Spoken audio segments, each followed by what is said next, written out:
Ready to move in premium triplex villas at Kollur APR Projects.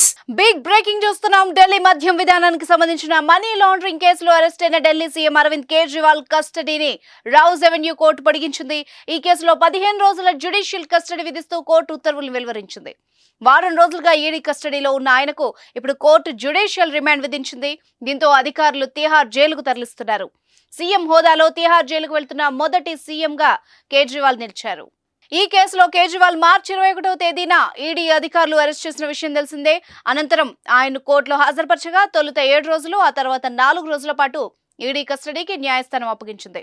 సోమవారంతో ఆ custody ముగియడంతో Kejriwal ను సోమవారం కోర్టులో హాజరుపరిచారు. ఈ సందర్భంగా ఈడీ తరపున వాదనలు వినిపించిన అదనపు సోలిసిటర్ జనరల్ ఎస్వి రాజు ఈడీ కస్టడీ పొడిగింపు కోరడం లేదని తెలిపారు. ఆయన జ్యుడిషియల్ కస్టడీకి అప్పగించాలని కోరారు. దీంతో ఆయన కోర్టు 15 రోజుల పాటు జ్యుడిషియల్ కస్టడీని కోర్టు మరోసారి పొడిగించింది. ఇదిలా ఉండగా దర్యాప్తుకు కేజ్రీవాల్ సహకరించడం లేదని ఈడీ కోర్టుకు తెలిపింది. తన పాస్వర్డ్స్ కూడా చెప్పడం లేదని, విచారణ ఇంకా చేయాల్సి ఉందని కోర్టుకు విన్నవించింది. ఈడీ వాదనలు విన్న కోర్టు 15 రోజుల పాటు కస్టడీ విధించింది. సుమన్ టీవీలో మీ పర్సనల్ అండ్ బిజినెస్ ప్రమోషన్స్ కోసం కింది నెంబర్కి కాంటాక్ట్ చేయండి.